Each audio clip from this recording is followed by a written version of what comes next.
Wono, Dr. James Nyikal, isewinjo thuolo mago mag bero thieth mogonyore ne oganda duto ni. Bende en moro ma oganda dhi bedo ni ong'e matut. To bende gino mantiere toke. Iwinjo kanyo weche go mag budget, mago mag chwalo omenda, mago mag puonjo oganda, mag miyo nyamrerwa teko, mago mag chwalo chenro mopogore mag thieth e kor gwenge. Mise gi duto, gitie yo machalo nade mondo mi japiny bende owinje ni ok en mana gino ma iwacho e TV kata gino mondike e gazet, to en gima wan be waneno e piny ka entiere.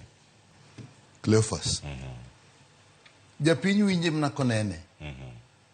Kiwacho gigi tinyalo winjogi. To gima duong' ka wang' idhi osiptal nine gino. Ka ok inene to miwachogi yamo makadho. Gima chendo en ni wacho opogore gi timo. Waselose gini wacho ni an achako winjo wach ni higa 78 ka kore kachako tich. Loso ng'eny malo tim. Kiwachano kaka waloso sani ni, to wawacho gik maber kendo gik miwachogi e gin. Onge machielo to time ema biro chendo. Gini nyalore. Anasebeti gini. Kata kaptatet kuma gintieno.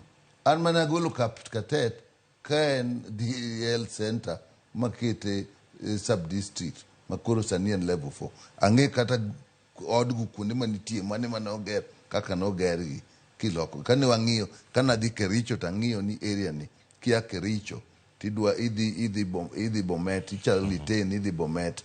Area makar kaptatet ni ne onge gima mwakoni kapkatet koriketo mondo bed sub-district hospital. So aseneno gigi. Gik mwawacho gi te timo ema chendo. To gimomiyo timo chendo kech josiasa otelo. To nitie jolony. To ka josiasa okawo teko makoro gin magiteko kendgi, jolony ok gimiyo thuolo mondo ti. Kendo ng'eny jomolony kaka Dr. Molo Gedi mantie, ging'e gigi maber kendo nyalo time. To ka ng'ama otelo ne ma jasiasa ok omiye thuolo, be jomolony gi ogero ga gik milaro. Kapod josiasa laro to giling' aling'. Komigi thuolo to gibiro tiyo. Ok en siasa makelo dongruok nikech ka Kenya manobedo kata ka ochwalo paro ni e piny mangima, to koro Kenya makoro digni kode. Digni kode nikech Kenya kae loso gi siasa mit molo timo gik moko. Nyasi mokoro wadhi timo ni. Nyasi timo ga yore ariyo. Nyasi nyatim ni rwako gima nyien kata ji serekea gima osetimore. Ariyo nyasi mwatimo gi irwake didi. Kata mana manyi wacho ni koro nyamrerwa koro nyorwaki mutergi mumigi moko. Mano notim bende gi Beth Mugo kane en minister mane en PS. Ne waketo gigo mano wamiyo gi gigo. To ka gigo chakore ka sirkal manyien biro, sirkal manyien ka biro to ling' no biro e piny manyien. Gik manyocha dhiga ka iwito chien ichako manyien. Kata kinuoyogi. Be ok kata nuogi nikech joma nong'eyo kaka itimogi ka madong' kony gi nuoyogi igolo. Ikelo jomanyien gi ochako manyien. Kuma noweye gini gikia. Emomiyo gigi luore aluora kae. So lose mose mono. Iwinjo gik magiwacho gite. Ng'ato ka loso tiwinjo ging'e gimonego tim. Wach mar pesa. Wach mar kuonde thieth. Wach mar yien gi thieth. Kaka irito jotich. To gi records. To gi tudruok. Mago duto nitie. Ma bende giwacho en chano tich management. Kae ma wach nitie. Gigi duto ng'e wanyisi. Ana awuon awacho kae makata wabede national TV to pod abiro wacho ma ji duto biro winjo. Pesa nitie Kenya ka moromo thiedho ji. Pesa nitie moromo thiedho ji. Gima chendo en chano kaka pesa nitiyo, en chano kaka kuonde thieth onego riti, en kaka yien didonjo osiptal. Ang'o miyo kane ne wachago higa 2004 kae, ne yien wuok Kemsa madhi e osiptal. Ang'o molokore sani makoro gidhi. Nyocha ni ne gin gi koro sani dwa loki. Awinjo ka giwacho gimoro miwacho ni National Procurement Board. Igolo nyiewo yien Kemsa iduoge ministry. Mano gima lweny mane wagoyo ni Kemsa ma mondo nyiewo yien to tim nadi to ayo poggi. Sani koro KEMSA dwa lokore sto. Kapono kel National Procurement Board ni, KEMSA dhi lokore ang'o? Sto. Nikech ng'ama nyiepo koro nyiepe ang'o? Ka ministry, ka National Board. To an naneno shida ni momiyo nwagole nikech ji laro tenda.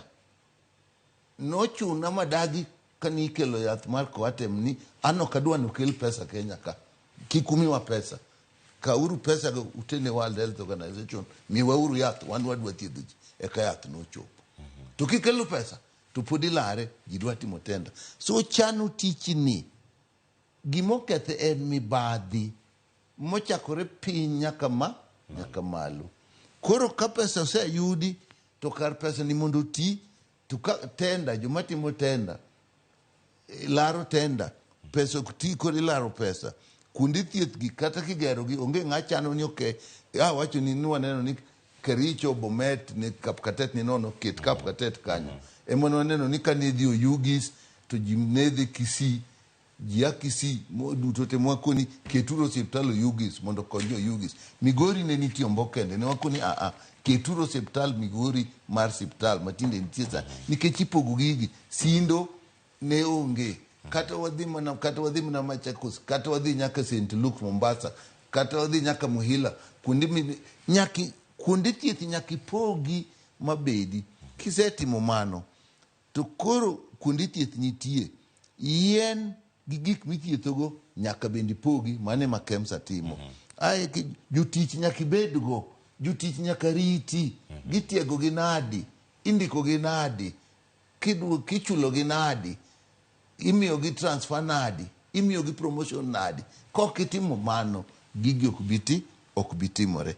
Miyo chano tich nyaka bedie. Tiegruok manyien mar digital mikeloni.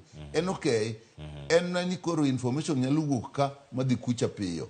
Gimidwaro kata kadi idwa ni mondo consultant maku anyise ni an gi jatuo machalo kama. Onyalo nene digital mu wuothi kata in Kisumu to en Nairobi, kata in Garissa to en Nairobi. Mano unyalo neno. To gigi wang' notimre mana ka joma nyalo timo gigi nitie.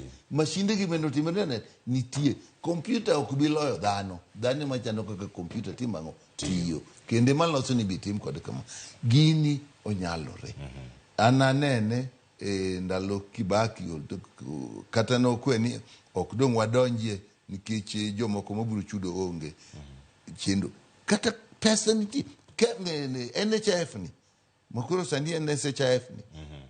Cleopas pesa nitie kae. Enani kakitiyo kode. Kidhi jugero siptande madongo dongo. To jomithiedhe yegi. To kine kak pes NHF ni ochudo ni giduto. Gichulo mathin tichaki medo, moko be ok chul, osiptal tigero, tiende ni pesa to biro ka, to pesa ni okodonjo kuom jatuo. Ing'eni nitiere pinje mamoko. Ma ki donjo ni thietho migero kata osiptandi mithietho kata iloko ohal thieth.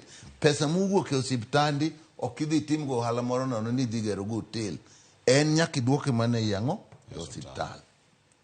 So ka wagolo mibadhi, josiasa oduoko loso piny gi nguvu matek ma ng'eyo tinie. Oduok piny. Wene jomolony mondo koro ti omigi thuolo. Jotich orit maber. Mibadhi ogole wach mar KEMSA. Gini nyalore. Anta wachoga no nyalore. Ka gini nyalore, ng'ena ng'oduogo mondo arangi kinde mani nitiere PS ne sirkal karkacha idonjo yudo thuolo mar bedo mbunge kanye